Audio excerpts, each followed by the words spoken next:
everyone. Thank you so much for joining us today. This is the second part of our series, our internship series.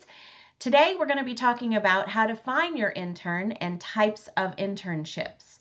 Our panel of experts today consist of our three fabulous experts, Howard Beckwith, Travelers, Insurance, April Brown, Cardinal Ritter College Prep, and Matt Houston with Ryan Specialty. Welcome. Thank you so much for everybody being here. Good morning. Yay. Thanks for having us. Thank you. Thank you for I'm having thrilled us. everybody is here. You all have been working in this, area for quite a while, and it is fabulous that you are here with me to talk about this because this is an important thing to be able to talk about, and hopefully we have people on listening who will be inspired to look at internships a little bit more closely now and realize it's not quite the big, claim or the climb, I should say, that we're asking for us to be. So please introduce yourselves a little bit. Tell us a little bit about yourselves. Matt, you want to go first? Sure. Yeah, my name is Matt Houston. My pronouns are he, him, his. I am an organizational development specialist at Ryan Specialty. I've been with Ryan Specialty for about a year and a half now, started back in 2024. And prior to that, I have about 10 years of experience in training and development in adult education, both in higher education as well as corporate. And I am very passionate and excited to be here to discuss internships because I think it's a wonderful way of allowing us to empower the next generation of individuals for the insurance space. Absolutely. Thank you. Thanks for being here. April. Good morning, everyone. I'm April Brown. For 24 years, I have been managing an internship program, high school through college at Cardinal Ritter College Prep High School. Also have background in sales and in HR. So I am ecstatic to be here to talk about one of my favorite topics, and that's internships. Thank you. And Howard. Good morning. I'm Howard Beckwith. I am the Regional Vice President for our Construction, Energy, and Marine practice. I'm based out of Charlotte, North Carolina, and I've been with Travelers coming up for 20 years now. Been in the insurance space for just about 25 years and have loved every minute of it. And like my other panelists here, really excited to talk about internships and the impact that it has not only on the industry and the organizations, but it's a great learning opportunity and engagement opportunity for the interns who choose to connect with us in that way. So happy to share my experience and hopefully some helpful advice. Let me ask you as a panel, but Howard, I'll start with you. So how do you kind of determine what internships are for your agency and your company or company? Sure. One of the things that we do, we tend to look at internships driven by business needs. So first and foremost, we value them in terms of a feeder and a staff perpetuation planning mechanism. So we start to think about, hey, given any number of dynamics that we may have retirements on the horizon, or the business may be growing, or there may be parts of the country that we want to sort of expand into, and where do we think we might be able to get the best talent to be able to do that? And then we engage each of the businesses within the organization to have some conversation around, well, what's the business planning look like? So then it becomes a very strong business imperative in how we tie the internship program to the furtherance of our company directive. So we find that is a meaningful way to make sure that we're hiring with intention and helping to drive the best projected outcomes. Mm-hmm. And Matt, I think when we were originally talking that you had sort of a similar thought process. Yes, 100%. In full transparency, was not involved in my current organization's process of figuring out what internships, but really understanding what the need is. For instance, our organization, my team oversees our risk management and insurance internship, and we are just very passionate about engaging the next generation of insurance professionals to make sure we have that clear pipeline. So understanding the desire and the need and the future goals of your organization are really going to help you develop where you want your interns to be placed. Mm-hmm. And I know that April, you had some thoughts on this as well. Yes, I think the main theme of this conversation has been need. So yes, the need of a person in a particular department. And for me, it's project based also, right? So if there's a project that's going on and I know that we'll need additional set of hands, and it'll be also a learning tool for that person to see how to maybe create a particular event or project that we're having. Excellent. So then so when we're talking about interns and we're talking about that internship kind of experience, how do we become an asset to the interns during their internship? And then how can interns then become an asset to the organization? So for me, for us becoming a asset to an intern would definitely be providing the experience, mentorship, and being, I would say, experts, as we're called.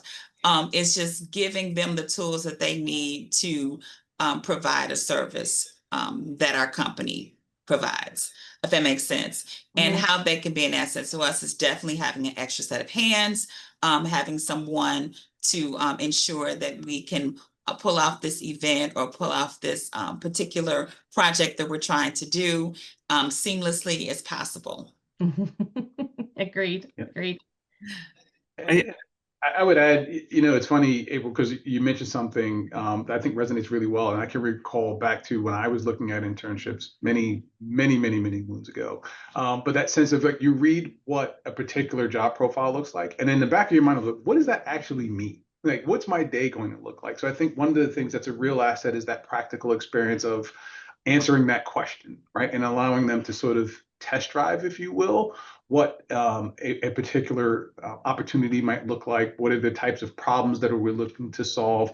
How do I engage with people? So in that sense, that practical application of what the job profile might look like and being able to connect the dots, I think is really invaluable experience. I also think it gives them a really good opportunity, especially for a field like insurance that I think a ton of people don't know about or, maybe have negative connotations with. It's a great opportunity to get people involved and say, no, hey, you don't have to commit to this for 2 or 3 years. It's 8 weeks. Come in, see what we do, and get them excited about it. And I think the interns too are an amazing asset because they bring fresh ideas and fresh energy into the organization.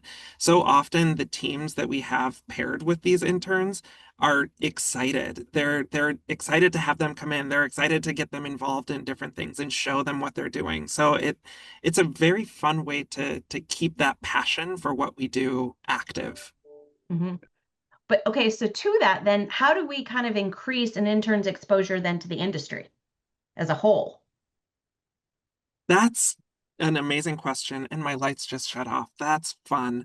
I think the one of the best things that we can do, at least in our programming, is networking and speakers, really letting them see who are these people, how did they get involved in it. I know at Ryan Specialty, we have a lot of people who fell into insurance. So understanding that you don't have to have this traditional trajectory to be successful in this industry, and just really encouraging our interns to reach out to people that they find interesting, that they connect with on some way, shape, or form, so that they can continue to build that network and learn from the individuals who are successful in the space.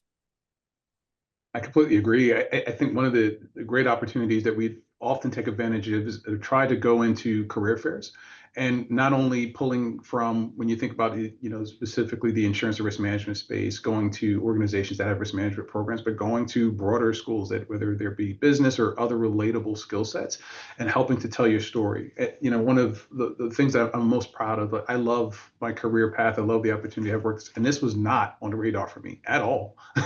But here I am, almost 25 years later and certainly enjoying it. So taking the opportunity to sort of share that with someone and say, hey, this can be fun. It can be engaging. I've got to experience some very, very cool things and to share that story in a space that, hey, this is why I'm excited about it. Maybe you can be excited about it as well. I think it's a great, great opportunity to promote the brand and the industry as a whole as an opportunity for folks. Yep. Yeah, I believe the onus is on the company to engage with the community, and that is again colleges. I would go so far as to say middle school and high school, just introducing them to the industry and just kind of showing up at events that the schools are offering. If any opportunity that can be taken to get in front of a group of young people to talk about all the benefits And young people these days like to hear about what's in it for me.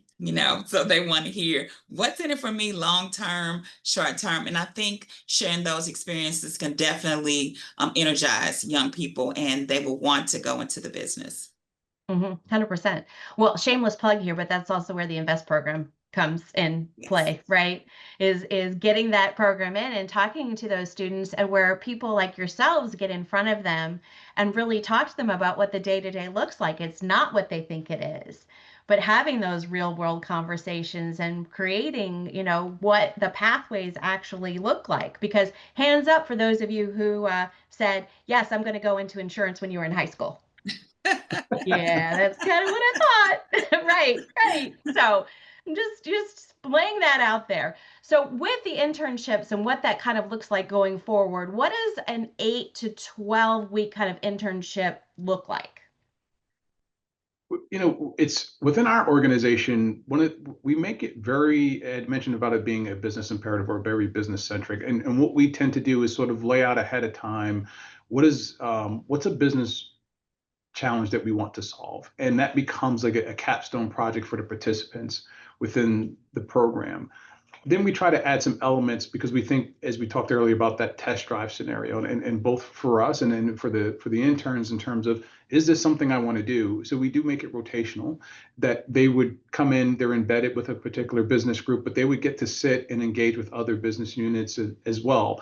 And the last thing that I would mention is we try to engage our business partners as well. And some of this is just sort of a shared resource opportunity, but also that they can get a broad sense of, hey, you're not just sort of working in a bubble, but we're engaging with customers at all different vantage points. And then how do we sort of get them exposure to that? And we've had intern days where we'll swap interns and they get a chance to sort of see what the company side looks like. And for us, we're very much engaged with the distribution side with agents and brokers, and we work with some local partners in doing that, which I think is fantastic. But one of the probably the more critical components is that project-based component, and we don't have anybody doing busy work. Of course, you'll be doing, printing and copying and faxing, but it's a legitimate problem. And then you present to the senior leaders within the organization or the office that you're assigned to, hey, this is the outcome, and here are our recommendations. So that feels good. Like, hey, not only did I get practical experience and do something, but it was meaningful to the business, and we take that and we'll advance that work or incorporate it in terms of a bigger directive that we may have in flight. Mm-hmm. And I know that April, I think you had spoken to me when we were chatting about kind of internships. You kind of were talking about a rotational aspect as well. Yes, I would agree that rotational is a great approach because it allows the student to see so many different sides of the business. And the natural fit is key for companies that are hiring people over the summer, the natural fit. So there may be one area that's a natural fit, another area that they're a little shaky on, but exposure to all of them also makes them understand the fullness of the business too. One aspect is not enough, but I would say a couple of weeks in each department to give them a taste of what it's like to work in the industry would definitely be an asset to the company to have that experience given to the student. Mm-hmm. I do also think it's important to, again, I know Howard mentioned this earlier as well, understand what your organization's bandwidth is going into an internship, because that is also going to help dictate whether you do an 8-week, 10-week, 12-week program. Maybe you just don't have the capacity to have an intern because it takes work to have an intern and to have those projects and to check in and make sure that everything is going well. So I think understanding what the bandwidth is looking like, and I like what Howard was saying, having a project that is going to have an impact. I know April mentioned it as well earlier. Having that project is so crucial, but I'll have teams come to me and say, we have this, data transfer that we have to do. And I'm going, I don't want my interns doing data entry for 3 weeks. That's not what I'm here for. So really understanding what you're doing. And in regards to structure, I think having a couple weeks, understanding it's like onboarding. Have a couple weeks where you're really focusing on introducing the interns to the company, to the industry, to what you're doing. Then if you're doing that rotational, have enough time for them to introduce to the space, get used to the space before they move on. And that can be something. And then that capstone is probably going to be a full week at the end, at least, of presentations, wrap up, things like that. Right. Well, you had said something too in the that when we were also chatting that was definitely, oh, yes, is to make it fun, Oh, right? yes. Like Yes. make the internship fun because that's going to make the game changer right there, right? Yeah, and again, you want it to be fun within your culture because one thing I always am aware of is I don't want to give a different experience than what they would be getting if they started full time. But find those fun aspects because you want to catch them. You want to get them in there. For instance, our program is virtual, has a strong virtual component, and we do a pizza making class with all of our interns from across the United States. So find those opportunities that everyone can get together, relax a little bit, and settle into the culture that you're trying to establish. Yeah, I think that's That is very such a important. critical thing about promoting the culture within the organization because it is that sense of I often talk to folks about, there's something that hopefully you all feel like you're getting beyond just the compensation component, right? You're Mhm. choosing to share your talent with an organization. And an important part of that is like, hey, do the values of this organization align to what's important to me? Am I going to enjoy the folks that I'm working with? And that's a great breeding ground to sort of figure that out. And to your point, I think you hit it, Matt. It's just a sense of making sure that people come in and feel welcome and that we do have a good time. Like, yeah, we're crunching numbers and yeah, we're dealing with some often difficult challenges, but at the end of the day, people are energized by what they're doing and feel good about it. I think that they're much more inclined to continue to want to do that. Mhm. Absolutely. And the more experiences that can be created for the intern and the and permanent employees there to learn about one another and have a chance to talk to one another and talk about their journey in the particular industry, it definitely makes the intern feel like they're in a family environment. I think that's important in most cases for young people when they go into an industry, they want to feel like they're part of it. Mhm. Yep. Culture creators, right? Yes. Yes. So where do we find our interns? Wherever we can.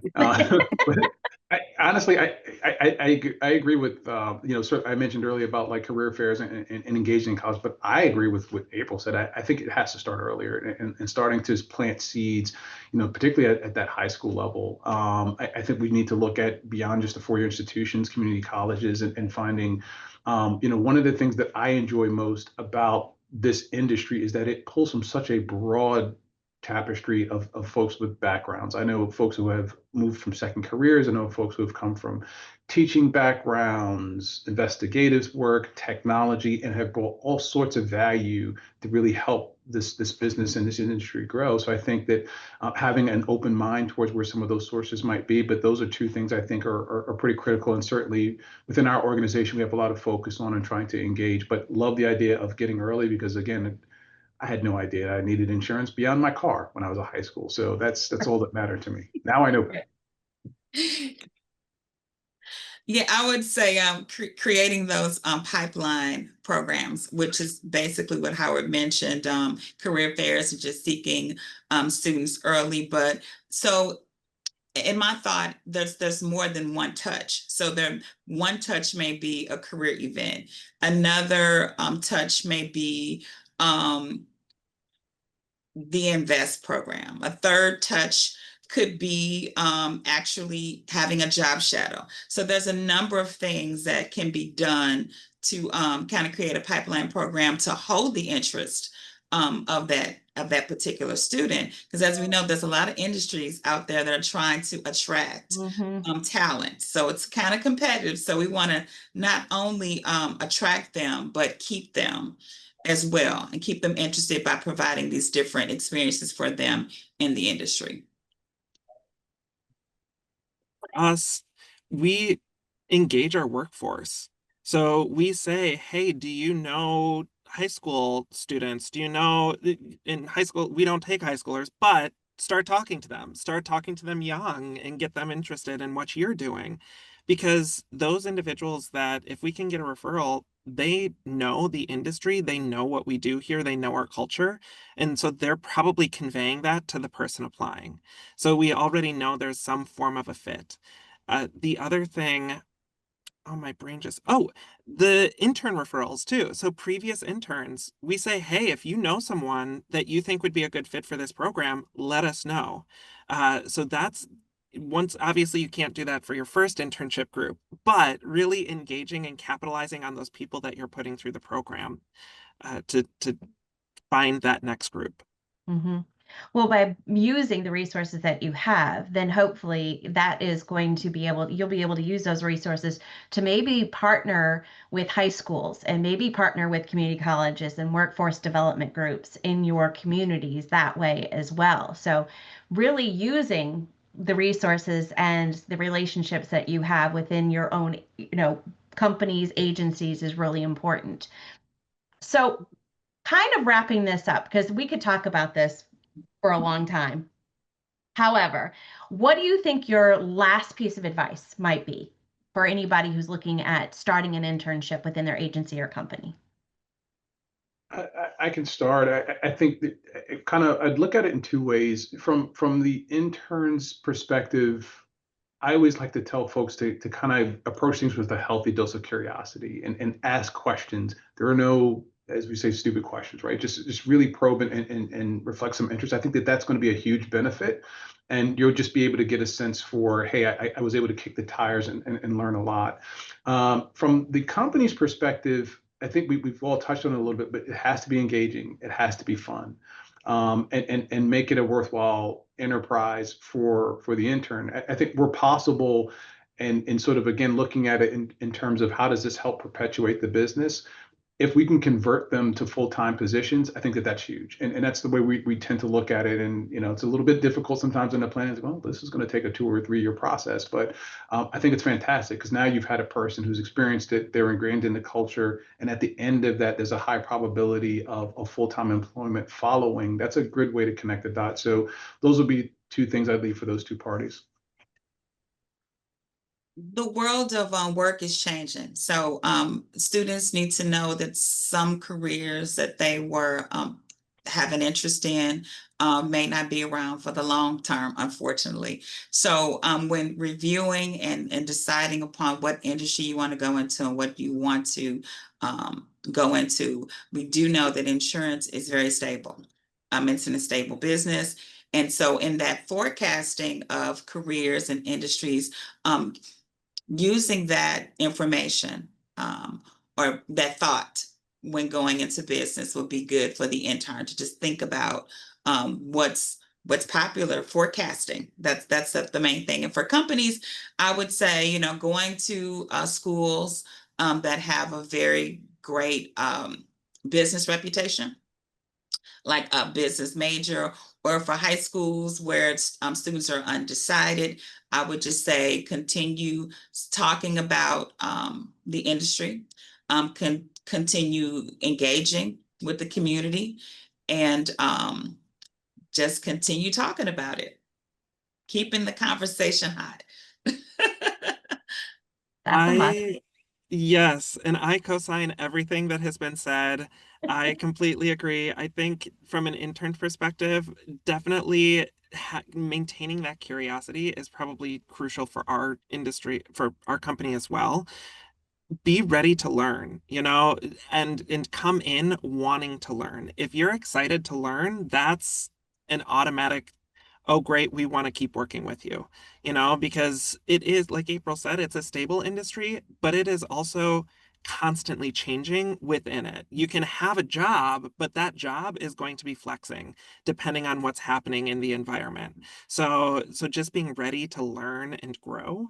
From an organizational perspective, I think I actually have two thoughts in this. I want to piggyback on keeping it creative, having creativity in how you're approaching it, because your first idea may not be the best idea. And building off of that, realizing that it's an iterative process, especially if it's your first year doing an internship, you're going to have some hiccups. It's going to happen, but know that you can change those next year. You can get that feedback from your interns, change it next year. And you're going to keep developing it, similar to the feedback for interns. Stay open. Look at the industry, what is happening, so that you can continue to flex with it and make sure you're providing your interns the best experience possible. Mm-hmm. That is all fabulous advice. And definitely staying open, I think, is the key for all of us, right? We're all learning and growing, and it is a process. So throughout this process of today, I really am very appreciative of the three of you coming on and sharing your expertise and giving your feedback. And hopefully other people coming on and listening to you have learned some things and inspired to look at internships a little bit differently. We are going to put this out there. We also have additional parts to our internship series. We hope that you will join in on those parts as well. Thank you so much for being a part of today. We couldn't do this without you. Thank you so much. Thank you. Thank you. Thank Thank you. It's a you. pleasure. Bye. All right. Bye.